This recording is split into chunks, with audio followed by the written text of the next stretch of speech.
Indonesia के बाली में G20 event के दौरान G20 नेताओं के साथ पीएम नरेंद्र मोदी ने मैंग्रोव फॉरेस्ट का दौरा किया। ये जंगल क्लाइमेट चेंज से बचाव में बायोशील्ड की तरह काम करते हैं।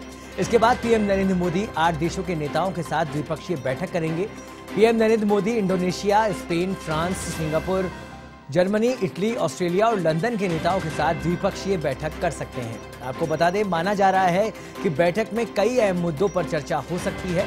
इससे पहले पीएम मोदी ने G20 समिट में इंडोनेशिया के राष्ट्रपति जोको विडोडो, चीन के राष्ट्रपति शी जिनपिंग, अमेरिका के राष्ट्रपति जो बाइडेन, फ्रांस के राष्ट्रपति इमैनुअल मैक्रों और ब्रिटेन के नए पीएम ऋषि सुनक से मुलाकात की। इसके अलावा पीएम मोदी ने नीदरलैंड के प्रधानमंत्री मार्क रूटे, अफ्रीकी संघ के अध्यक्ष मैकी सैल, विश्व बैंक के अध्यक्ष डेविड माल्पस और WHO के प्रमुख टेड्रोस, IMF की MD क्रिस्टलिना और डेप्यूटी MD गीता गोपीनाथ से भी मुलाकात की। पीएम मोदी ने पहले खाद्य एवं ऊर्जा सुरक्षा पर आयोजित सत्र को संबोधित भी किया था। यहाँ उन्होंने एक बार फिर रूस और यूक्रेन युद्ध का जिक्र किया। वह बोले, मैं बार बार कह रहा हूँ कि हमें यूक्रेन में युद्ध रोकने की कूटनीति के रास्ते पर लौटने का समाधान खोजना होगा।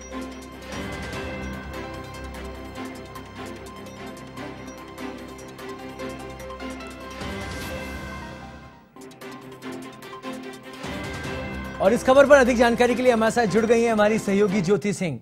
ज्योति, एक अहम चर्चा हो सकती है। आज पीएम नरेंद्र मोदी इस समय G20 समिट के अंदर हैं और 8 देशों के जो राष्ट्रीय अध्यक्ष हैं उनसे मुलाकात भी हो सकती है। क्या कुछ कार्यक्रम है और क्या कुछ अपडेट है इसे लेकर?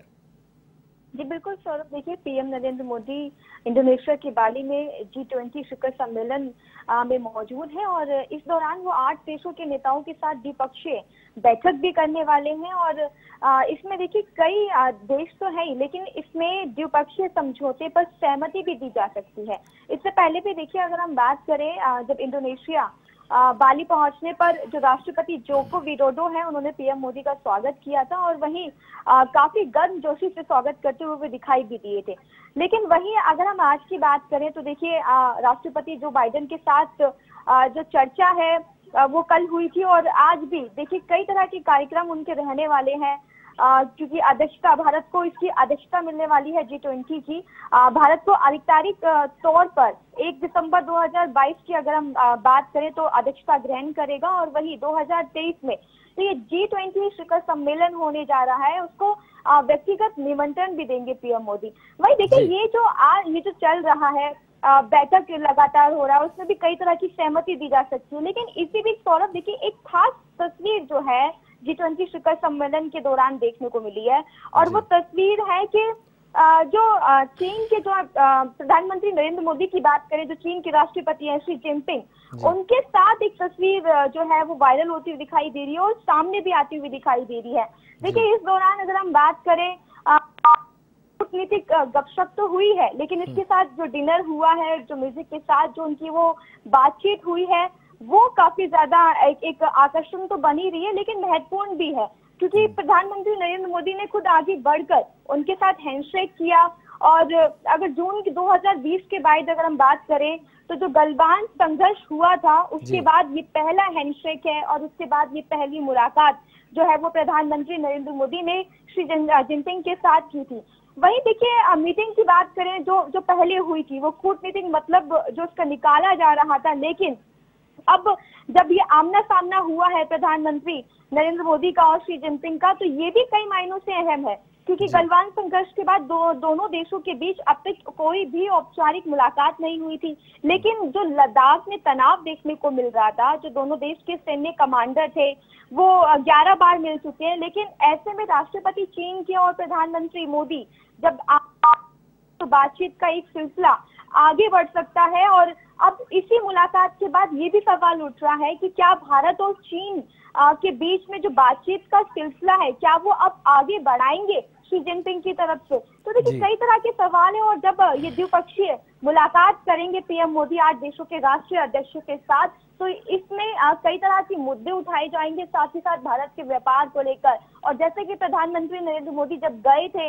इंडोनेशिया दौरे पर तो उन्होंने खुद कहा था कि वो कई तरह के मुद्दे को लेकर राष्ट्रीय अध्यक्षों से मुलाकात करेंगे और बातचीत भी करेंगे। तो देखिए ये जो उनका 45 घंटे का जो ये दौरा है पीएम मोदी का, वो काफी अहम माना जा रहा है और खासतौर से ना सिर्फ भारत के लिए भी माना जा रहा है, क्योंकि अगले साल जब होगा तो उसकी अध्यक्षता भारत करेगा। तो काफी सारी चीजें इसमें और सामने निकल के आएंगी और देखना होगा कि अब जो बचे हुए कुछ घंटे हैं उसमें प्रधानमंत्री जब इन सारे राष्ट्र अध्यक्षों से मुलाकात करेंगे और आगे किन विषयों पर चर्चा होती है, इसी पर सबकी निगाहें जो है टिकी हुई है। सौरभ, बिल्कुल ज्योति, लगातार चर्चाओं का दौर भी जारी है, राष्ट्रीय अध्यक्षों से मुलाकात भी जारी है। आप लगातार G20 की से जुड़ी हुई खबरों के साथ बनी हुई हैं। आपसे जानना चाहेंगे कि इस बार जो भारत का जो प्रतिनिधित्व है वो किस तरह की का है और भारत को कितना कुछ फायदा किस किस क्षेत्र में मिल सकता है, आप किस तरह से देखती हैं इसे? बिल्कुल सौरभ, अगर हम भारत की बात करें तो अध्यक्षता जब G20 शिखर सम्मेलन की करने जाएगा तो ये भारत के लिए एक बहुत बड़ी उपलब्धि तो होगी और कई क्षेत्रों में ये भारत के लिए बहुत ही अहम माना जाएगा। खास तौर पर देखिए, भारत के जो रिश्ते हैं दूसरे देशों के साथ, उन रिश्तों के लिए ये G20 शिखर सम्मेलन है ये काफी महत्वपूर्ण होगा। इसके साथ ही साथ व्यापार के मामलों में अगर हम बात करें तो इसमें व्यापार को भी एक अच्छी गति मिलेगी। तो हेल्थ सेक्टर की बात करें तो वहां पर भी एक अच्छी गति जो है वो मिलने जा रही है। तो देखिए, जिस तरीके से पीएम नरेंद्र मोदी लगातार ये कोशिश करते हैं कि जब भी वो किसी विदेश दौरे पर जाए तो वहां से और भारत के जो रिश्ते हैं उनको एक मजबूत गांठ मिल पाए।